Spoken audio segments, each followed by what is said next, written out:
I'd like to take a couple of minutes and talk to you about point and shoot cameras and some of the misconceptions that come up with a point and shoot camera. One of the first one, of course, is just almost the description that they use for this, that it's a point and shoot.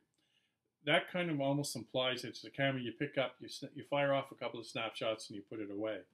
And these cameras are capable of a lot more than that. Now, they're getting very, very close in terms of what they can do in comparison to a DSLR camera, bigger camera. Now, there's another one I use. I do use DSLR cameras, of course. Here's the one I use. It's a Canon. And I use this quite a bit. But you can see from the sides, it's pretty big. It's pretty bulky. And what's happening now is these smaller cameras are getting very, very close in terms of capability, what they can do, even compared to a DSLR camera. For instance, this camera can shoot in RAW mode. And if you're into photography at all, you understand and realize that RAW mode is kind of the ultimate way to take a photograph, because then if you have post-processing like say Photoshop, you can do so much more from a raw image than you can from a JPEG image. But again, if you're not into post-processing, you don't have to shoot in RAW mode. You can shoot in JPEG mode and get some incredibly high quality photographs with this. There's a lot of things this camera will do similar to the DSLR. For instance, this one, this Fuji, this is about a 3-4-year-old camera that I still use and I love it. This can actually shoot in full manual mode. What that means is I can dial in myself the shutter speed I want and the aperture that I want for the camera to have. So if I'm shooting something outdoors, if I want to shoot, say at night, moonscape, or I want to get some clouds or something, very, very, very low light, I can dial it in manually and do that. What you're going to find most of the time, and what I do most of the time, is I set the camera in aperture priority. What that means is I tell the camera whether I want a lot of depth of field, something like f11, or if I want very shallow depth of field, something like say f3.5, and I let the camera figure out the shutter speed it's going to use for that. I just find, I think most photographers prefer to be able to control the aperture and let the camera figure out the shutter speed.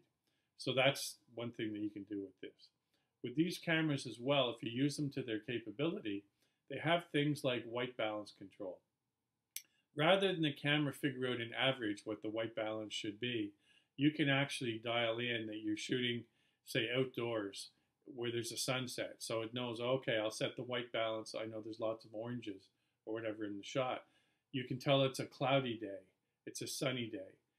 Things like that. Plus, this camera actually has a custom white balance where you can literally, the way it works is you take a sheet of white paper and you actually take a picture in the environment you're in of the white paper, and that tells the camera this is what white should look like. So it gives it a very, very precise setting for the colors you're after. That will happen more than anything, usually in a situation where you have a combination of light. You may be shooting indoors and there's fluorescent or tungsten light in the house, but there's also windows coming in. So the camera can sometimes have trouble figuring out, I don't know what you want me to do. Are we indoors? Are we outdoors? What's happening? So when you set this custom white balance, you're telling it exactly what you want. There's also multiple shooting modes that you can put the camera in. Everything from extremes, from macro or say flower photography or anything close up, where in a camera like this, I can get literally about this close. Let me show you here, about this close to a camera lens. So I can really, in a sense, get inside a flower to get a shot. I can go from there to the opposite end where we're doing landscapes, and you want nice wide angle shot. And you also want, at that point, you want everything in sharp focus from, whatever is right in front of the camera, right back to the horizon properly. And these cameras will do that now, but you got to tell it that's what you want. And that makes all the difference in the world. This camera, this Fuji camera, even has a setting called panorama mode, where when I put it in that setting, primarily you do it for outdoors, for landscapes. I get ready for my shot, I press the shutter, and while I'm holding the shutter, I pan the camera left to right, or whichever way you want to do it. And when I'm finished, it gives you a progress bar that tells you what's happening. When I'm finished, I release the shutter, and the camera actually processes this panorama for you. So I have a beautiful panorama shot that you're able to do just by taking one picture. The other way it's done, of course, is when you take a series of individual shots and then you go into something like Photoshop and stitch them together. But with this camera, you don't have to do that. So even though these cameras are labeled as point and shoots, they really do a lot more than simply point and shoot. If you use it properly and utilize it the best way you can, you're going to find you can get some incredible photographs with a compact camera like this. But the big thing I keep trying to say to people is it's not about the camera. It's not really about this camera or even about this camera. It's all about you as the photographer. You are the one who's taking the shot. This camera, you can set it up so it'll give you the optimal technical part of the shot, but the composition, the creativity is entirely up to you.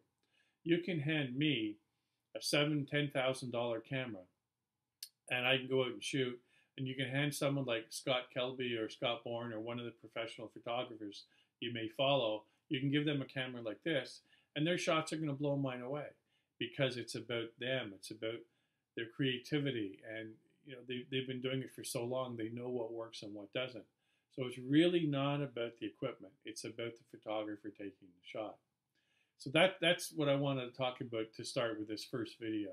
So the first assignment I'm going to give you is to get out your camera, get out the manual, read the manual, and discover all the things that your point and shoot can probably do that you didn't realize. And practice them. Just set them up on your camera. Look at your manual. It'll tell you how to do it.